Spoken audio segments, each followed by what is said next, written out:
શહેરમાં રામનવમીની ઉજવણી અંતર્ગત વિવિધ ધાર્મિક કાર્યક્રમ સાથે શોભાયાત્રાનું આયોજન કરવામાં આવ્યું. ચૈત્ર સુદ નોમના બુધવારે શહેર જિલ્લામાં શ્રી રામનવમીની ધામધૂમપૂર્વક શ્રદ્ધાપૂર્વક ઉજવણી કરાઈ. 36 જેટલી નાની મોટી શોભાયાત્રાઓએ જય જય શ્રી રામના નાદ સાથે ભક્તિનો ભગવો લહેરાવ્યો હતો. અટલાદરા વિસ્તારમાં શ્રી જલાસાઈ સેવા સમિતિ, જલારામ મંદિર તથા જય ભવાની ગ્રુપ પ્રમુખ રાજુભાઈ ઠક્કર, વિપુલભાઈ ચૌહાણ તથા મોટી સંખ્યામાં કાર્યકર્તાઓના સહયોગથી શોભાયાત્રા નીકળી હતી.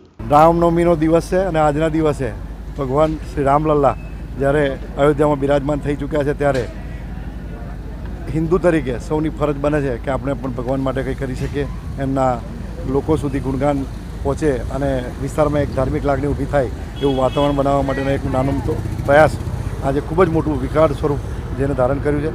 આજની શોભાયાત્રા ખૂબ જ મોટા પ્રમાણમાં લોકો જોડાતા ગયા. વિસ્તારના લોકો લગભગ 2 થી 4 હજાર લોકો જોડાતા ગયા છે અને આજના રાતના ડાયરો છે, ડાયરાના પ્રસંગમાં પણ ખૂબ જ મોટી સંખ્યામાં લોકો ઉપસ્થિત રહેવાના છે.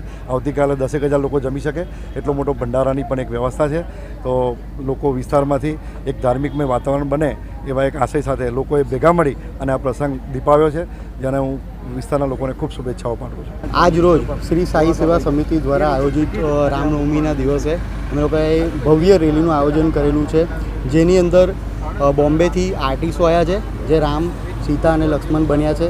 બીજું છોટાઉદેપુરથી ટીમલી, જે આપણા ગુજરાતની પ્રખ્યાત હોય છે, તો ટીમલીના વેશભૂષામાં બધા આવ્યા છે અને આજુબાજુના સોસાયટીના તમામ વડીલો, તમામ યુવાન ધન, બધા જ છોકરાઓ સાથે મળીને આજે આ રેલીનું અમે ભવ્ય રીતે આગમન કરવાના છે. શોભાયાત્રા કયા વિસ્તારમાં જવાની છે? આ શોભાયાત્રા અટલાદરા વિસ્તારથી નીકળીને નજીકની જે આજુબાજુની સોસાયટીઓ છે ત્યાં બધે ફરવાની છે અને કાલે ભંડારાનું પણ આયોજન કરેલું છે. તો સાંજે 7:30 વાગે ભંડારો છે. શું નામ તમારું? વિપુલ ચૌહાણ.